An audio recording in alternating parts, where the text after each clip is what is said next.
Fast and Furious 9, aka F9 in some countries, is directed by Justin Lin and hit theatres gotta be around a week ago now. Now, within that week or so, I've seen the film twice and I've had two slightly different opinions about it, so I figured I'd hit up YouTube this review, analysis, whatever it is, you know. I don't even know what to call this. So anyway, the first time I watched it, I gave it a solid 6 out of 10. I was like, yeah, I enjoyed it, but I wasn't planning on rewatching it anytime soon. I've been a fan of the Fast and Furious franchise for as long as I can remember, so I guess that was my main driving force, no pun intended, to go and rewatch it a second time. And the second time I watched it, I'd say it went up from a 6 to a 7. I still think it's not the highest in rewatch factor, to be honest. The only reason I did it is because for some weird reason, and I can't put my finger on it, I really give a shit about this franchise. I don't know why, because these aren't the best characters, and it's always the same motif in every single film. Family. In this one, it stars John Cena as Jacob, Vin Diesel being as Dominic Toretto as always, and he has a long lost brother that hasn't been mentioned for 9 movies, and I'm sure you've heard that one plenty of times, and of course played by none other than John Cena, because the likeness is uncanny between the two, right?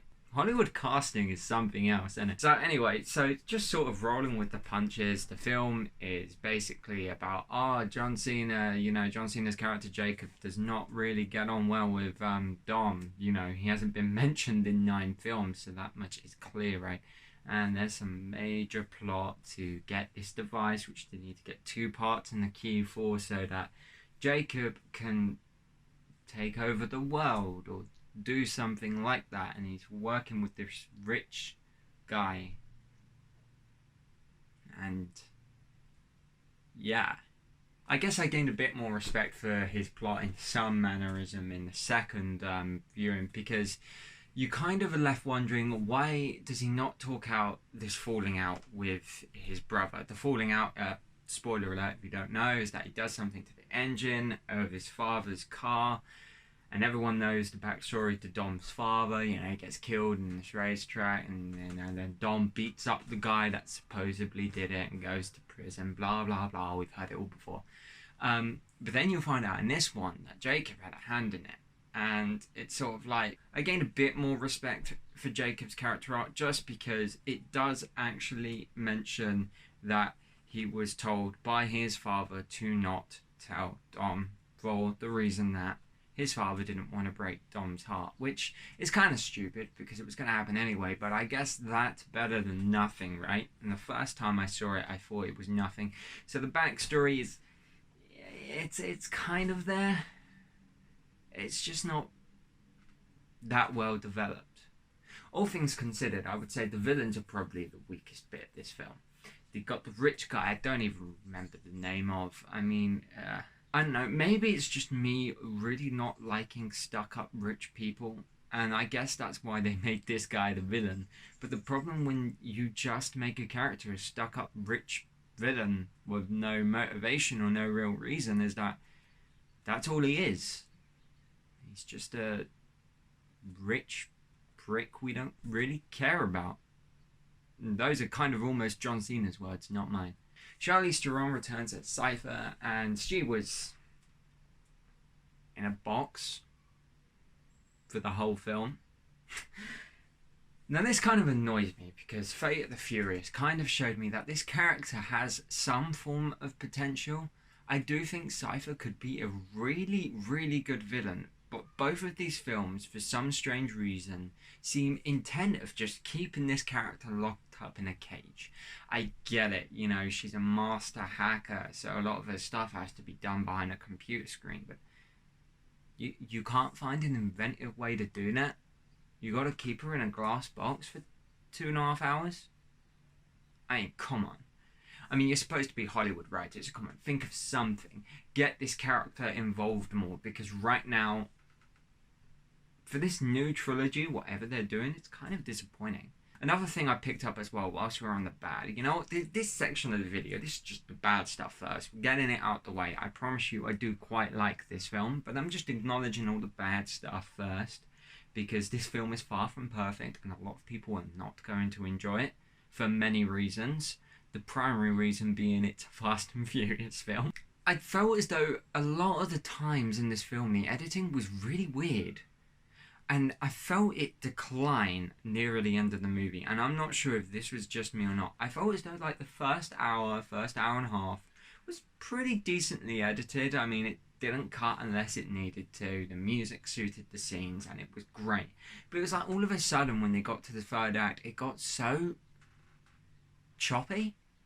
And I seem to remember an instance like in the final scene where I was like, these shots should really be drawn out longer. It's a final scene, it's supposed to be a powerful moment, and they're kind of like after 3 seconds.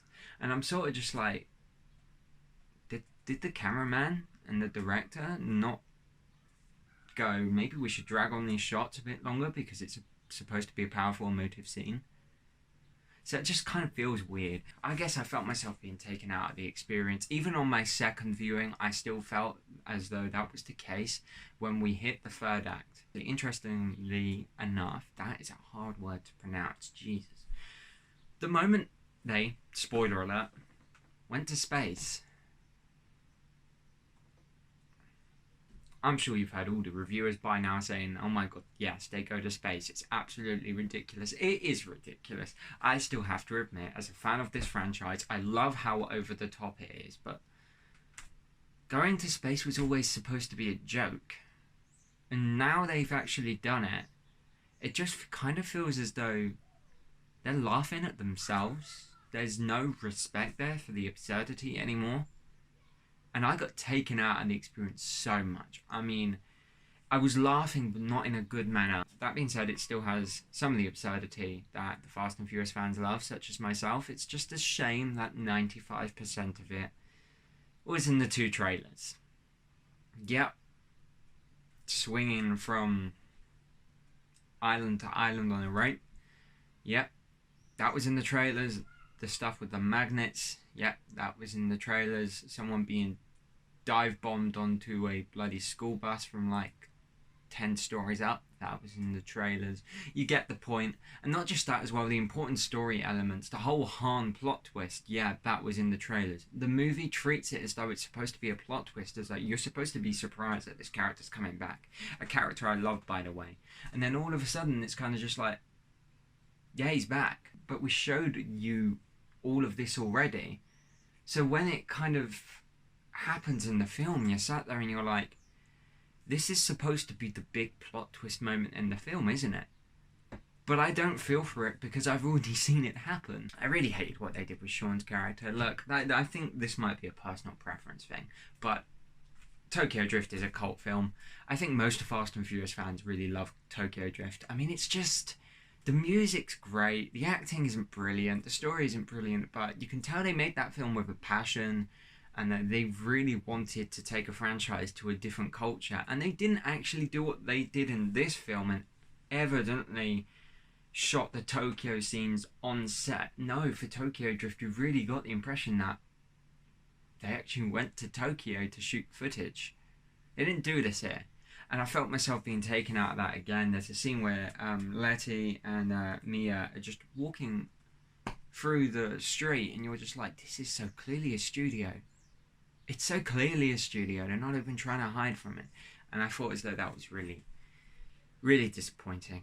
You're a big Hollywood budget film, for goodness sake. You're travelling all around the globe as it is. What's one more place? Anyway, I think I'm done for the complaints for now. It's just making out as though I really don't like this film, which is actually not the case. I enjoyed this. I remember, I went like 2 days ago to watch it the second time, and I was just sort of sitting there, I was like, I'm still having a good time watching this.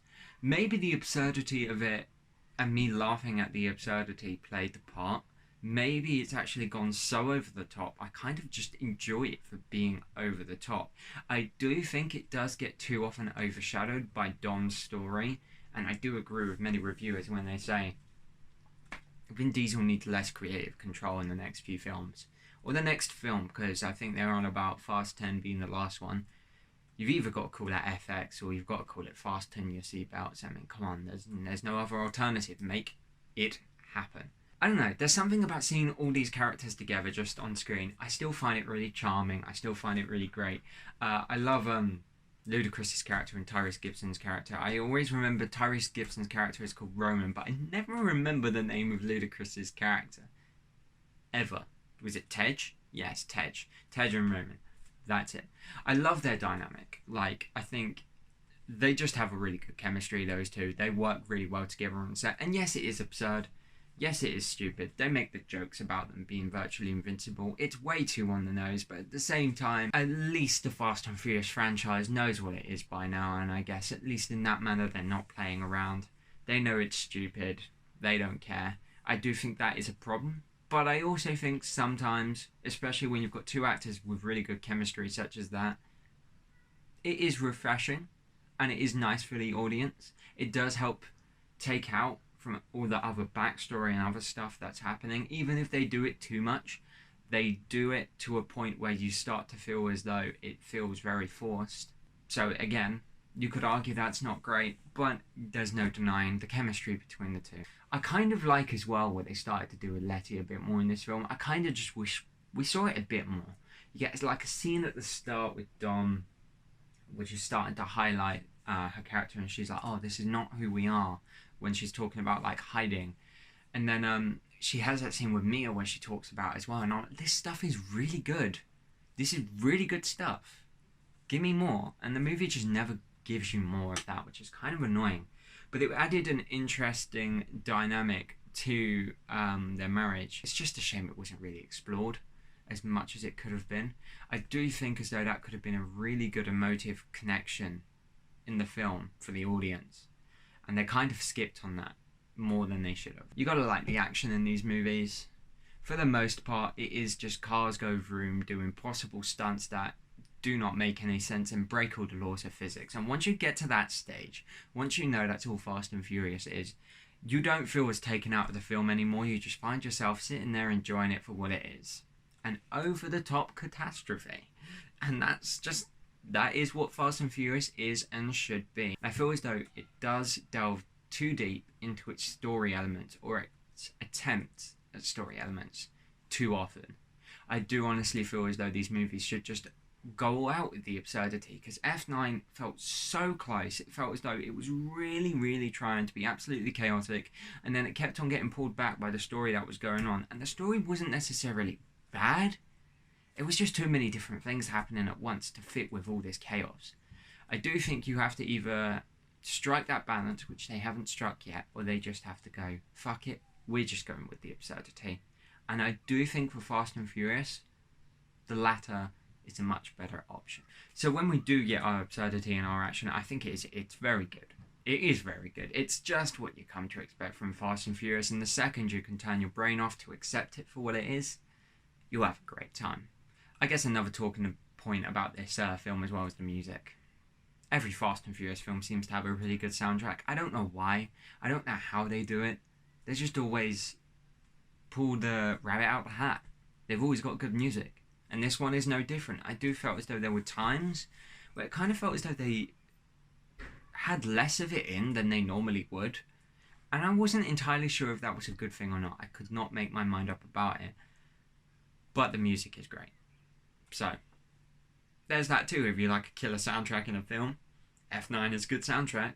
And I think one of the reasons why I enjoyed this film the second time round a lot more is just because it is about, with these movies, learning to switch your brain off and accept them for what they are. They are an over-dramatized mess of things and cars and soundtracks. And I think once you get to that stage, oh wait, don't forget, family.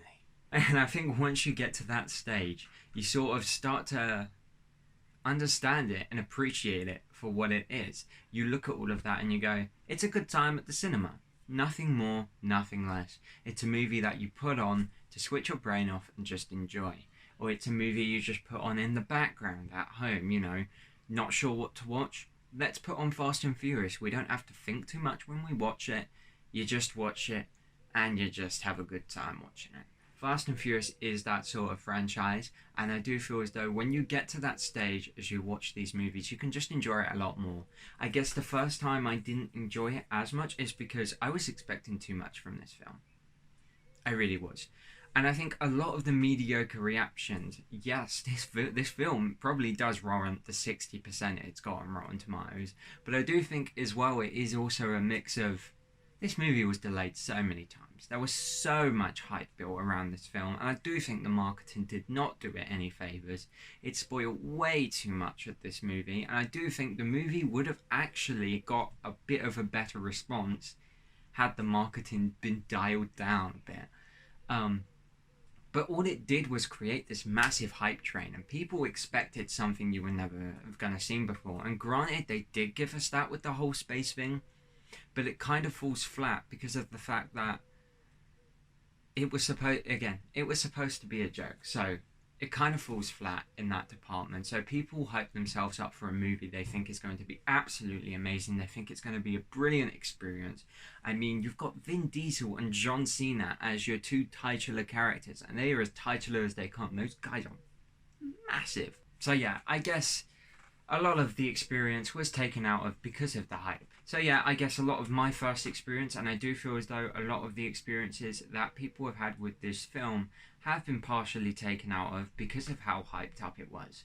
I'm not calling this film an absolute masterpiece. I'm saying it might be slightly better than people have warranted it to be, but at the same time, I don't think the 60% on Rotten Tomatoes is unreasonable. I'm just saying I think some of the reactions I do feel as though have been negatively influenced by the marketing of the film itself.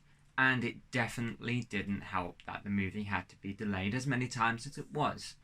I do feel as though if we just got the film, people would have accepted it a bit more for what Fast and Furious is supposed to be. But because it was so long, they had to build up a massive hype train, and you couldn't help but expect more from this film.